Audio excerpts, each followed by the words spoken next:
Good morning बच्चों। Morning.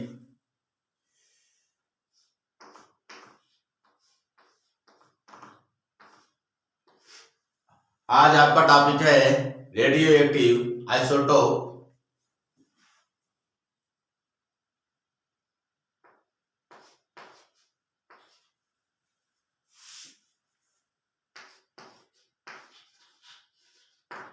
Radio active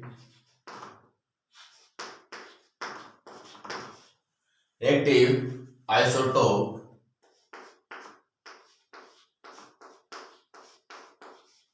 isotope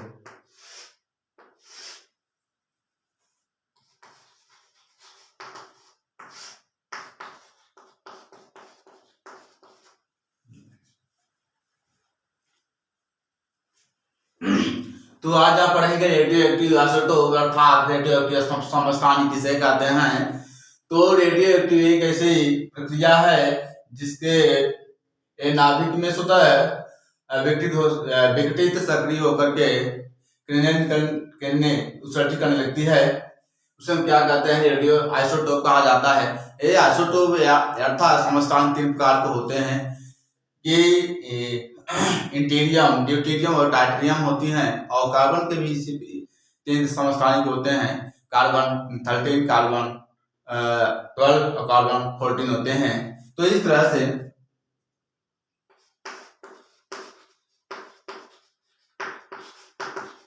definition of radioactive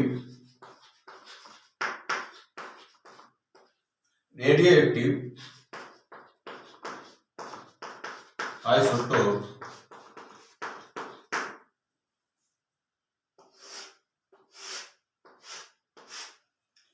ये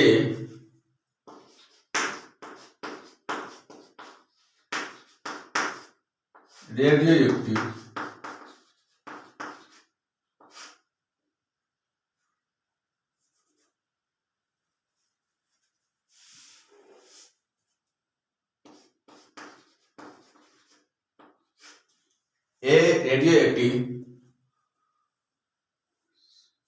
प्रक्रिया है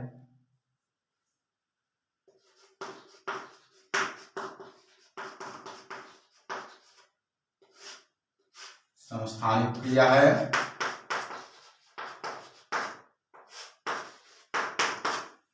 और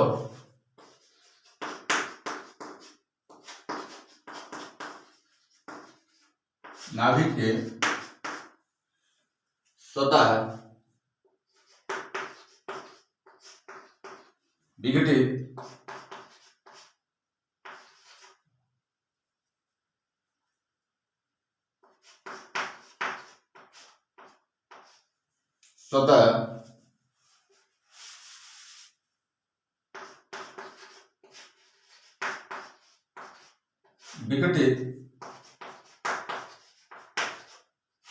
सक्रिय होकर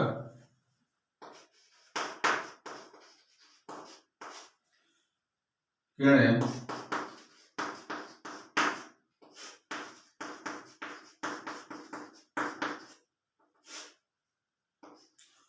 उत्सर्जित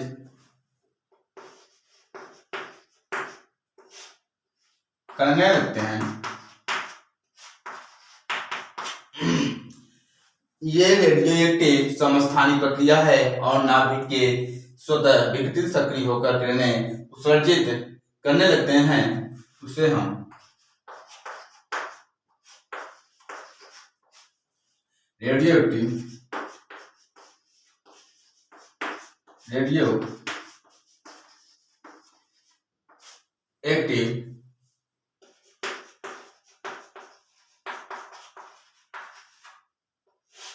समस्थानिक कहते हैं।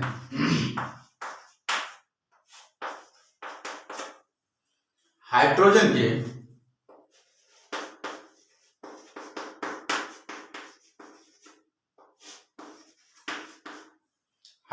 के तीन समस्थानिक होते हैं।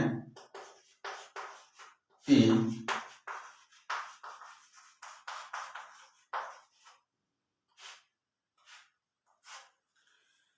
समस्थानिक होते हैं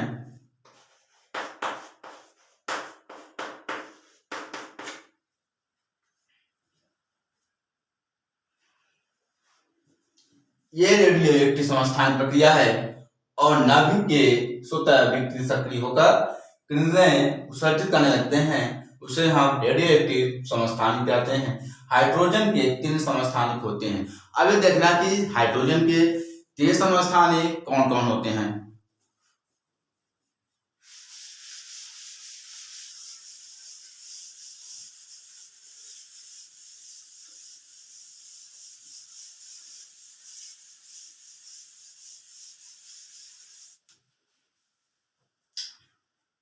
इस तरह से 1H1 2 3, इसे हम क्या बोलते हैं, इंटीरियम, ड्यूटेरियम और ट्राइटियम कहा जाता है। इंटीरियम इसे बोलते हैं ड्यूटेरियम, ड्यूटेरियम और ट्राइट्रियम, ट्राइटियम।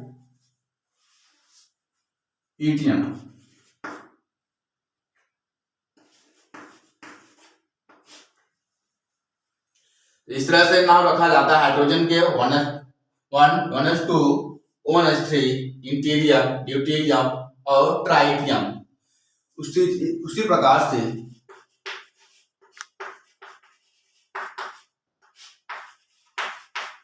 कार्बन के 3 समस्थानिक होते हैं।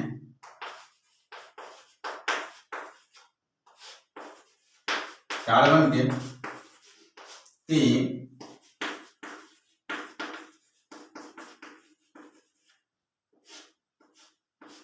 समस्थानिक होते हैं।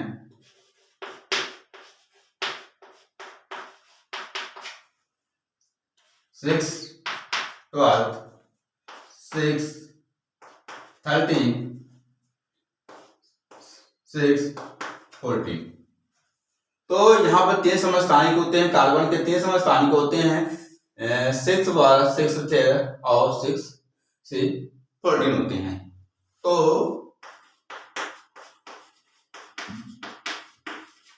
कार्बन के 14 रेडियो एक्टिव समस्थानिक कहा जाता है। 14 रेडियो एक्टिव समस्थानिक कहते हैं।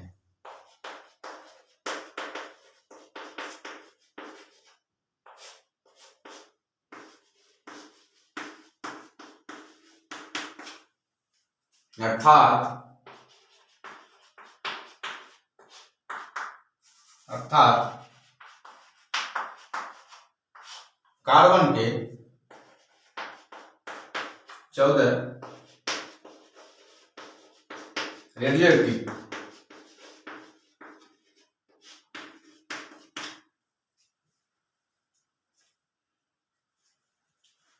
तो अर्थात कार्बन के 14 रेडियो एक्टिव है।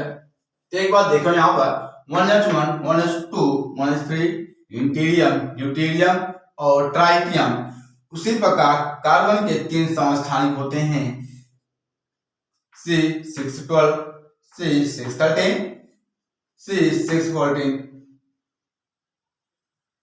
तो कार्बन के 14 रेडियो एक्टिव समस्थानिक कहते हैं, अर्थात कार्बन के 14 रेडियो एक्टिव है। इसे नोट करिए। चलो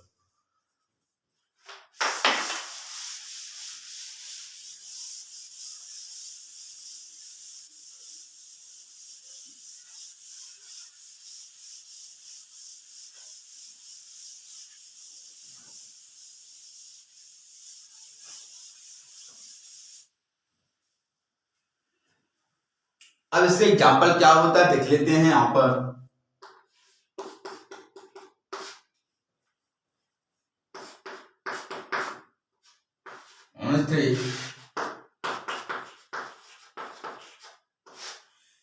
इसे जब हम ट्राइटियम को हम विकृत करते हैं तो क्या बन जाता है, यहाँ पर हीलियम बन जाता है।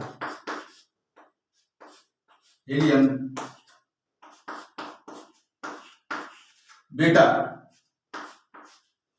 तो यहाँ से क्या निकल जाता है आपका ट्राइटियम है जो हीलियम बन जाता है, जो बीटा कण प्राप्त होते हैं। इस प्रकार से यहाँ पर 6, अब यहाँ पर 6 से चलते हैं यहाँ पर, तो अब यहाँ पर 3 से जो 4 बना था, यहाँ पे चलते हैं 13 लेते हैं, तो यहाँ बन जाएगा आपका, यहाँ से विकर्ण करेंगे तो यहाँ से क्या बनता है 6 30 हो जाता है, यहाँ पर नाइट्रोजन बनता है, यहाँ पर 14। इस तरह से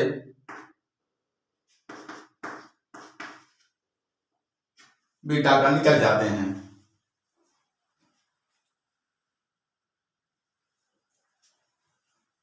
एक बार देख लीजिए कि मोनेस्ट्री ट्राइटियम विकर्ण करते हैं तो हीलियम बन जाता है, जो बीटा कण प्राप्त होते हैं।